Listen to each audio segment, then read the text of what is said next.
What's going on, guys? It's Danny from Fantasy Stock Exchange here, and today I'll be going through my Week 12 running back rankings, basically in a tier list. So you guys will see the tiers that I have laid out thus far. Elite running back tier, I have 4 in that tier right now. But your RB1s, your RB2s, and then your high-end running back 3s for this week in fantasy football, going through my top 30 running backs with about 10 guys in that 30 to 40 range where if you're in a pinch, you don't really have any other options, you need a desperation play, can get you over the top. We kind of figured, myself and Corey collectively, that the old format was kind of getting a little bit stale. So, we try to mix it up. You guys are about to enter playoff weeks. And if you're a playoff team, maybe you have multiple options in this range. So it helps you decipher between the pecking order of those guys. So again, as I mentioned, top 30 running back rankings today. I'll cover the same stuff as usual, matchup information, spreads, usage, all that fun stuff that you guys enjoy from our weekly series over here with our rankings. But before we get into it, as always, leave a like down below, comment your favorite running back start of the week, and of course, subscribe to the channel. We're on the road to 20,000 subscribers as always. Appreciate you guys for that continued support. And let's try to get this video to over 150 likes. So if you're watching, you enjoy this, make sure you leave a like down below. Before we get into the info, as always, though, we're going to hit the intro.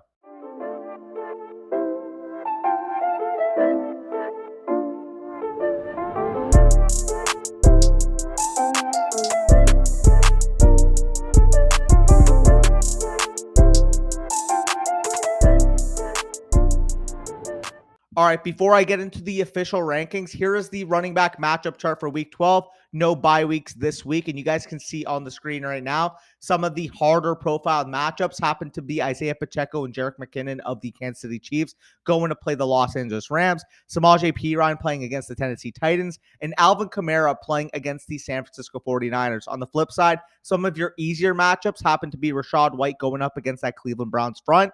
We got Miami, Jeff Wilson going up against the Houston Texans front. And then finally, James Conner of the Arizona Cardinals playing off against that Los Angeles Chargers front. So you guys see the matchups. You guys understand the rationale behind these rankings. Now let's get into the official rankings. You guys should see a big picture of basically everybody and how they're kind of coordinated. And I'm going to break down each tier in depth. So let's get to that top tier. You see it's labeled as the elites for a reason. All these guys have legit running back one range of outcomes, but I have access to that 25 plus point week winning type of upside. My running back one overall this week happens to be Austin Eckler, running back of the Los Angeles Chargers, goes up on the road to play the Arizona Cardinals. Cardinals are 3-point home underdogs in this game. 48.5 set over under, with the over being hit at a 99% rate by sharp bettors. And when it comes to Austin Eckler, it's pretty simple why I'm very high on him and why he is my RB1.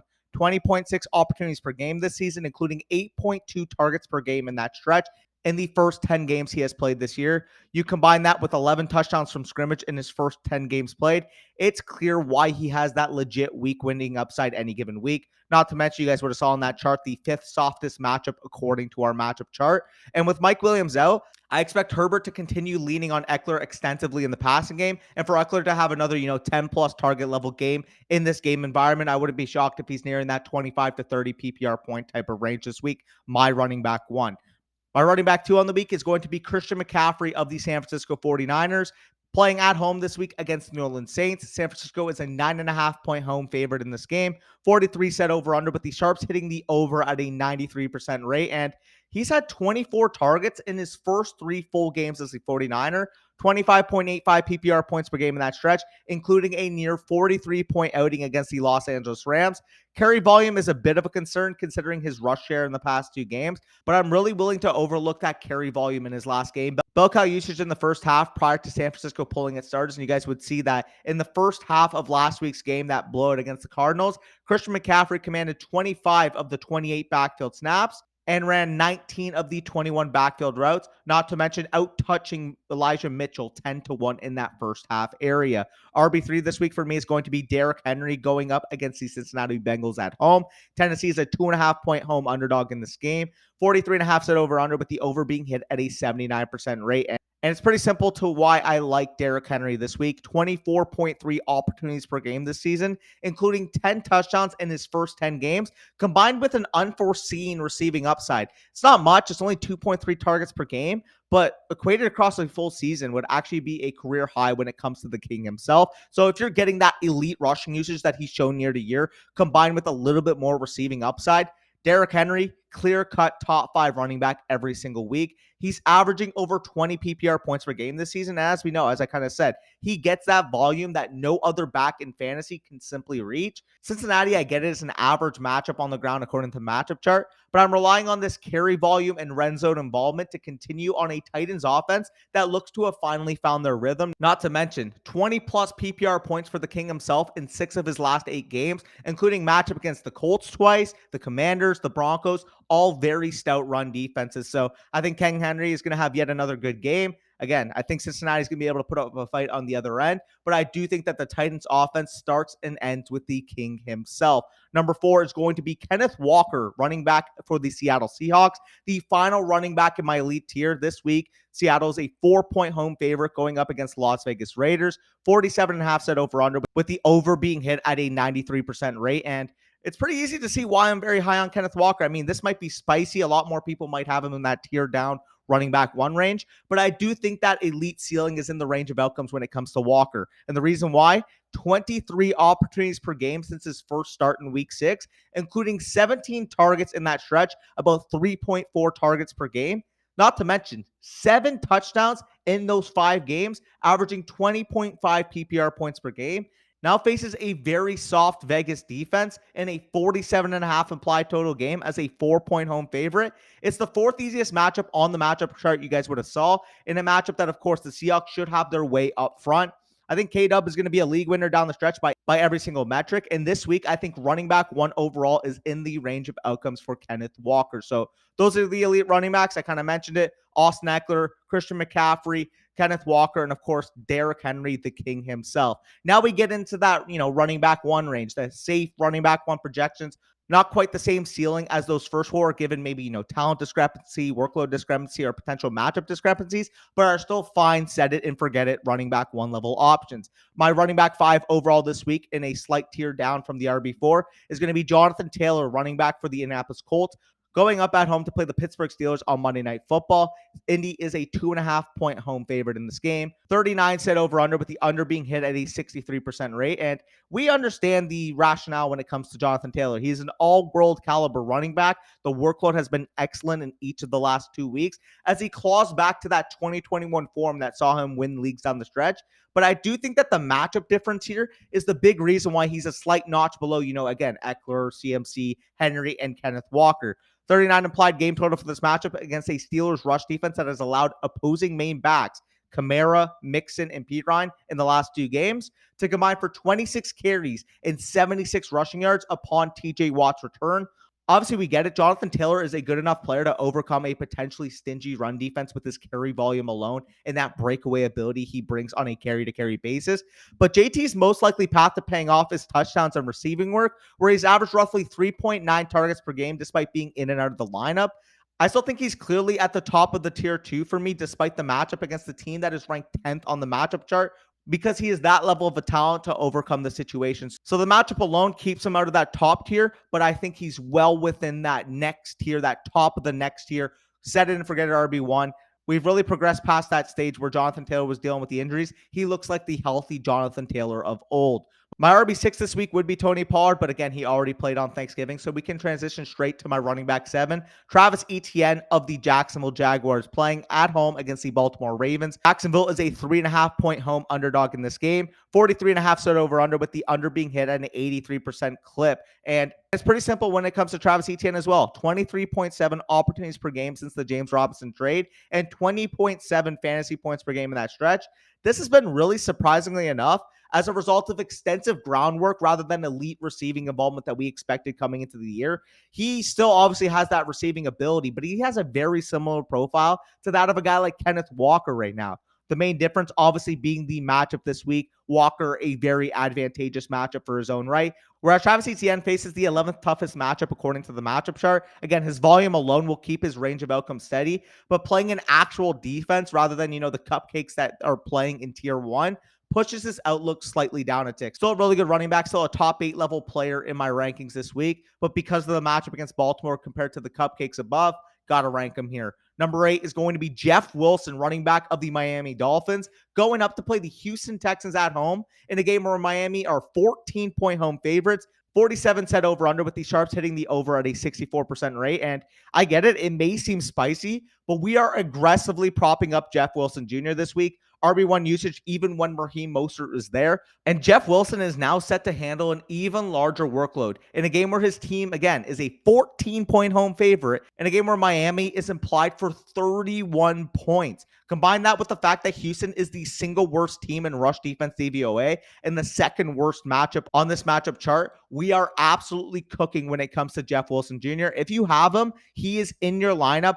Point blank simple. If it's a 2-start running back league, and unless you have 2 of the top 7 running backs in my rankings, Jeff Wilson enters your lineup. I don't care if you have flashier names, or, maybe you're Nick Chubbs. We'll get into some of those RB2s down below. I don't care if you have some of those guys on your team. If you have Jeff Wilson, you are playing him and playing him aggressively. I wouldn't be shocked if this guy had a legitimate top 5 level ceiling this week. 38.5 PPR points in his first 2 games as a Dolphin on 34 combined opportunities with Mostert still there. I'd be shocked again if he's not an RB1 this week. And realistically, I think he has the highest projectable upside given the matchup this week of any of these tier 2 running backs. So absolute must start Jeff Wilson. Love him. He's probably going to be on the thumbnail of this video. Enjoy him if you have him this week. Finally, we skipped to running back 12 because RBs 9 to 11 all played on Thursday with Saquon Barkley, Ramondre Stevenson, and Dalvin Cook. My running back 12 this week is going to be Rachaad White, running back of the Tampa Bay Buccaneers, going to play the Cleveland Browns on the road. Cleveland is a 3.5-point home underdog in this game. 42 set over under, with the under being hit at a 70% rate. And it's a relatively similar case to that of Jeff Wilson. When it comes to Rachaad White, he had 22 opportunities in his past week prior to the bye week that the Tampa Bay Buccaneers had. Only for Fournette to be listed as doubtful this week against the second worst rush defense DVOA with Cleveland, as well as them being the worst rush defense in that cumulative matchup chart. The only cause for concern here is the inefficiencies we've seen with this Bucs rushing offense in their own right. But I do believe featuring Rachaad White this week is the step the offense needed in the right direction. Creative runner behind the line of scrimmage. Obviously, they have a bad offensive line that hasn't really been getting much push. Having that creative runner in the backfield like White is definitely a step up they need compared to what Leonard Fournette was offering him. In terms of Rachaad White, volume and scoring opportunity alone make him a back-end running back 1 on his own right, and clearly in that 1-2 turn type of area. Prime matchup. Obviously, we don't know how this rushing offense is going to look, but volume and scoring opportunity is all we really need when it comes to Rachaad White. And then finally, closing off the RB1 pseudo tier, if you will, is actually my RB13 on the week. So technically, he would be my highest ranked RB2.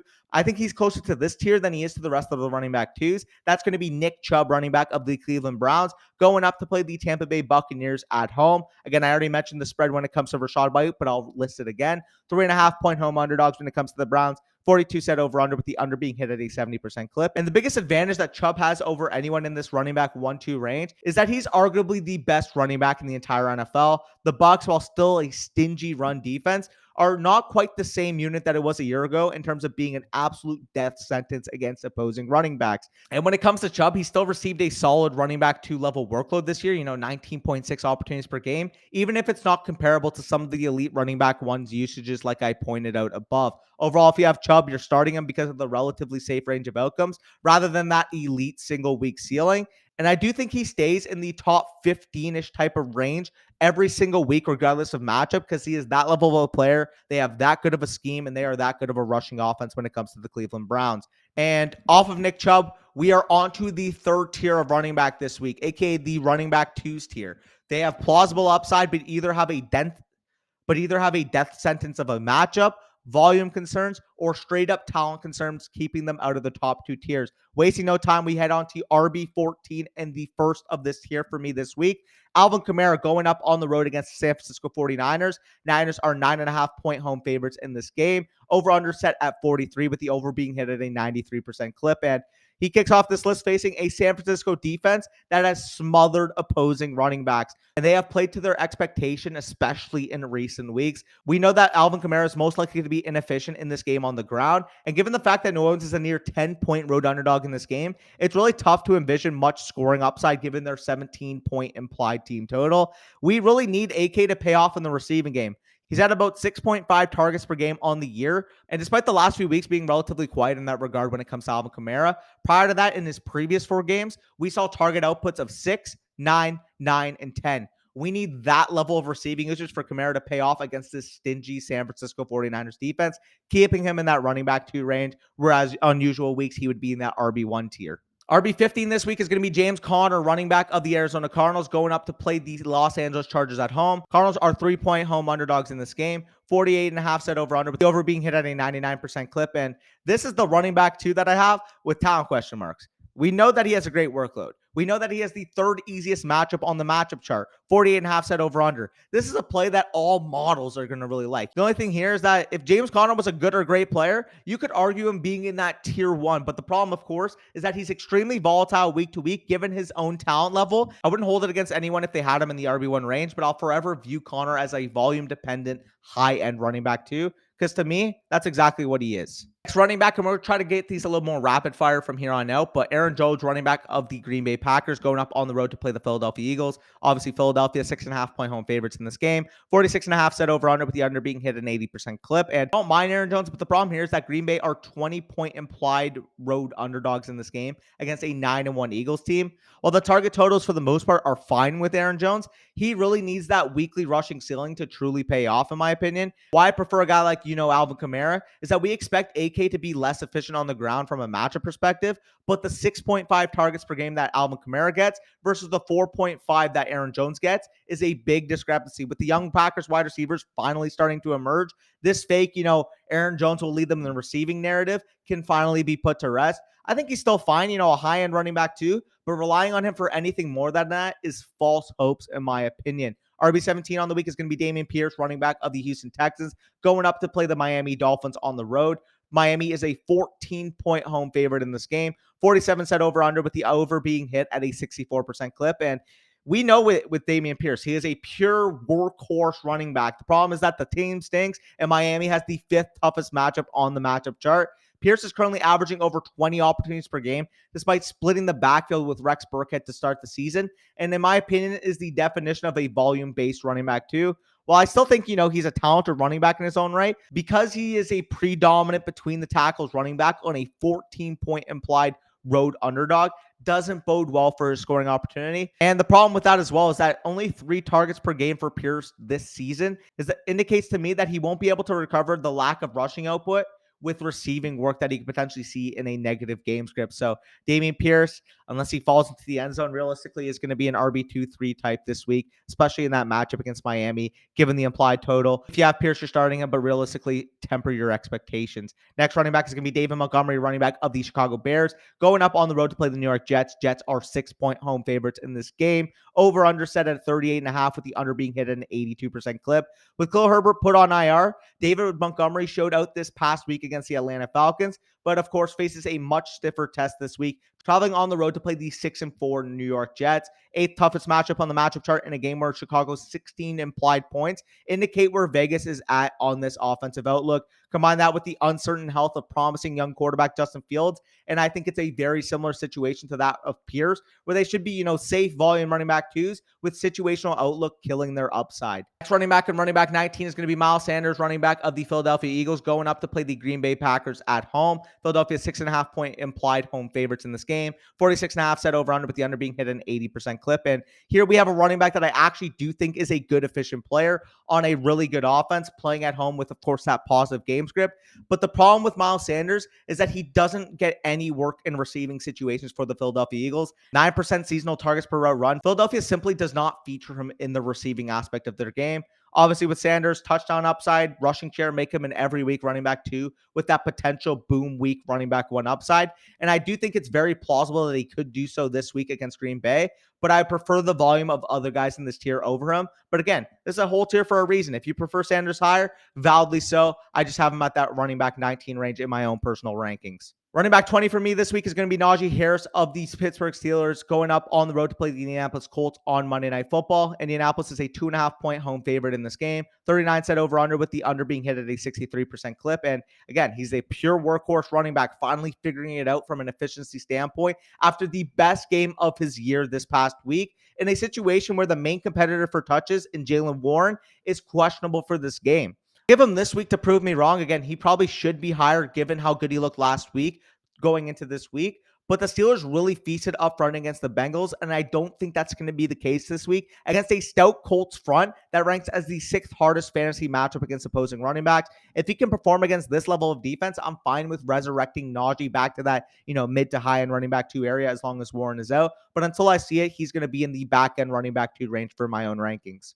Next player is going to be Latavius Murray, running back of the Denver Broncos, going on the road to play the Carolina Panthers. Carolina is a 1-point home underdog in this game. 36 set over under, with the over being hit at a 52% clip. And Latavius has that matchup and expected workload that you would like to target. Maybe we're doing too much workload projection here. Again, Marlon Mack has been talked up by the coaches. Maybe he can supplant that Melvin Gordon level role in conjunction with, of course, that low scoring total for this game, 18.5 implied total when it comes to the Denver Broncos offense. Again, I still think he's going to get the majority work of this backfield and the most valuable work out of the backfield. But realistically, if he's more of that 50 to 60% snap guy rather than that workhorse role that people are projecting following the release of Melvin Gordon, I'll temper my expectations more so to that. Next up in my RB23 of the week is going to be Samaje Perine, running back of the Cincinnati Bengals, going on the road to play the Tennessee Titans. Titans are 2.5-point home underdogs in this game. 43.5 set over under, with the over being hit at a 79% clip, of course. And when it comes to Samaje Perine, again, he has all the peripherals you look for. Pure workhorse projection this week for Perine. Of course, the problem, however,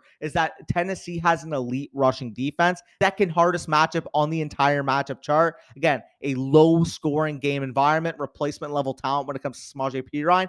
Everything bodes well, in my opinion, for Perine being the trap of the week when it comes to the running back position. He should be more so projected in that RB2-3 level range, but with the ruling out of Joe Mixon, I can see more so people having that RB12 to 15 level expectation, which I just consider a little bit too high. Again, start him if you have him. I think he's a fine RB2 back and running back 2 level play, but don't expect another, 3 receiving touchdowns and 30-point performance like he did this past week against the Pittsburgh Steelers. Moving off the running back 2s, we move to the pair that you guys should be prioritizing most this Christmas season. A word from our sponsors over at Manscaped. Hey lads, today's episode is brought to you by our sponsors over at Manscaped, the leaders in male grooming across the globe. This holiday season, I'll be giving thanks to our friends over at Manscaped. Everyone loves turkey and stuffing, but you'll be looking like dessert with the help of Manscaped's Performance Package 4.0. The leaders in below-the-waist grooming have blessed you with the ultimate reason to be thankful. Trim your pumpkins by going to manscaped.com and use code BUSH for free shipping and 20% off. Think your holiday spread is good? It's time to give thanks to Manscaped Performance Package 4.0, or as I like to call it, the perfect package for your package. Inside, you'll find their Lawnmower 4.0 trimmer, Weed Whacker ear and nose hair trimmer, Crop Preserver ball deodorant, Crop Reviver toner, performance boxer briefs, and a travel bag to hold your goodies. Think of it as a cornucopia for your balls. Their Lawnmower 4.0 trimmer features a cutting-edge ceramic blade to reduce grooming accidents thanks to their advanced skin-safe technology. It also gives you the ability to turn the 4000K LED spotlight on and off when needed for a more precise shave, plus it's waterproof. The Performance Package 4.0 also includes the Weed Whacker. Chop your worst weeds up top in your nose and ear. This nose and ear hair trimmer uses a 9,000 RPM motor-powered 360-degree rotary dual-blade system to provide proprietary skin-safe technology which helps prevent nicks, snags, and tugs in those delicate holes of yours. You also can't forget Manscaped's liquid formulations. The Crop Preserver ball deodorant and Crop Reviver toner spray are like the pumpkin pie and ice cream after a nice Thanksgiving dinner. You guys can't live without it. Your balls will be living in turkey heaven with these formulations. And if this wasn't enough, it's time to do the dishes with Manscaped shower products. Lather some of Manscaped's refined body wash on their brand new signature body buffer. Give yourself the lather and rinse your body deserves. Lose the loofah and exfoliate those mates. This fall, it's time to join 4 million men worldwide who trust Manscaped, the leaders in below-the-waist grooming, with our exclusive offer. Go to manscaped.com and use promo code BUSH for 20% off plus free shipping. Again, 20% off plus free shipping with code BUSH at Manscaped. Manscaped gives your manhood the proper treatment it deserves. We appreciate the support for the Fantasy Stock Exchange over by our friends at Manscaped and thank them for sponsoring today's video. And speaking of that video, let's get right back to it. Appreciate Manscaped for sponsoring today's video. Again, promo code BUSH at checkout. Go take advantage for their 25% site-wide discount for Black Friday, Cyber Monday weekend. Don't miss out. Let's talk about some of the high-end running back 3s and wrap up this video. My high-end running back 3s this week start out with Isaiah Pacheco, running back of the Kansas City Chiefs, cracking in as my running back 25 this week, going out to play the Los Angeles Rams at home. Over-under set at 42, with the under being hit at a 92% rate in this game. And as we know, CH is already rolled out for this week. And when it comes to Pacheco, he's completely taken over the rush share for this team. And I get it from a peripheral standpoint. This is the toughest matchup on the entire matchup chart, with the number one ranked D being the Los Angeles Rams. But the thing that I like is that KC is a 15.5 point home favorite in this game and will more than likely be working from an extremely positive rushing game script. Efficiency may not be there. Again, Los Angeles is very stout up front, but I do think that the potential volume and rushing workload that Pacheco can get make them a high-end RB3 on their own right. So may not have the biggest ceiling because of the efficiency of the defense, but I wouldn't be shocked if he got, 20, 25, maybe more touches in this game going up against the Rams. RB26 this week is going to be Antonio Gibson, running back of the Atlanta Falcons. Washington is a 4-point home favorite in this game. 40.5 set over under, with the under being hit at a 64% clip. And the biggest news of this backfield is that JD McKissic is on IR and is expected out for the entire year. Gibson, of course, in McKissick's absence, has completely taken over the receiving work for this Commanders offense. 27% seasonal targets per route run, and is now finally getting the receiving usage. The only thing standing in the way of Antonio Gibson is Brian Robinson potentially chipping back closer to that week 9 and 10 rushing share rather than the week 11 split that they shared, which would keep Gibson in that running back 3 range. Overall, running back 26 may seem a little bit low for Gibson given the projectable workload that we could potentially see in week 12. But I do have questions again about the Commanders offense. 40.5 set over under in this game doesn't really offer much from a point potential standpoint.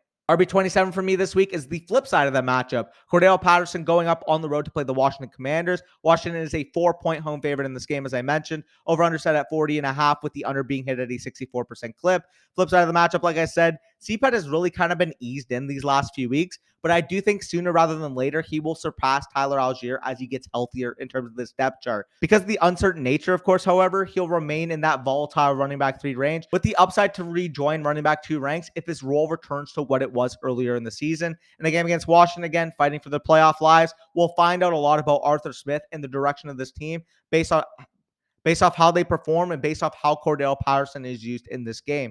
Finally, the last running back in my top 30, we have Kenyon Drake, running back of the Baltimore Ravens, going up on the road to play the Jacksonville Jaguars. Jaguars are 3.5-point home underdogs in this game. 43.5 set over under. The under being hit at an 83% clip. And Kenyon Drake has really proven the last 2 weeks that he is the clear back to own running back 2-3, as long as Gus Edwards is out of the lineup for the Baltimore Ravens. Again, we know he'll handle the majority of that short down and distance work, and he's commanded a 17%, 17%, and 36% targets per route run rate in each of his last 3 games. The problem here, of course, is that if Gus Edwards has a chance to play, that could absolutely kill the upside of Kenyon Drake. Right now, I'm going under the premise that Gus Bus is out, but if he is active, you can move Kenyon Drake more so down into that desperation tier. I'm not going to go in depth at all at any single one of them, but I'll kind of group them all together. You guys can play them, but you'll most likely have better options at wide receiver. These RB4s, brutal matchups, unclear committees, other factors affecting them. Again, they should only enter your lineup if you are completely desperate at the running back position due to maybe injury or bye week. RB31 Deontay Foreman against the Denver Broncos. Michael Carter going up against the Chicago Bears. Brian Robinson going up against the Atlanta Falcons. Cam Akers going up against the Kansas City Chiefs. Elijah Mitchell going up against the New Orleans Saints.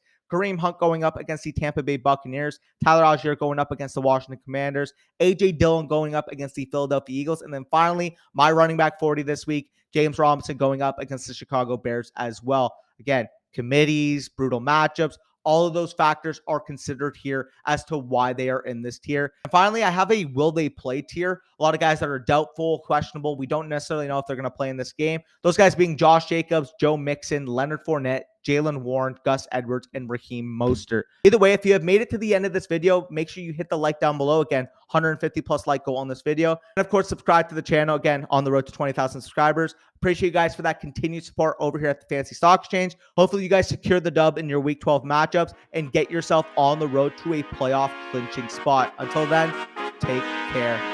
Wire me the money.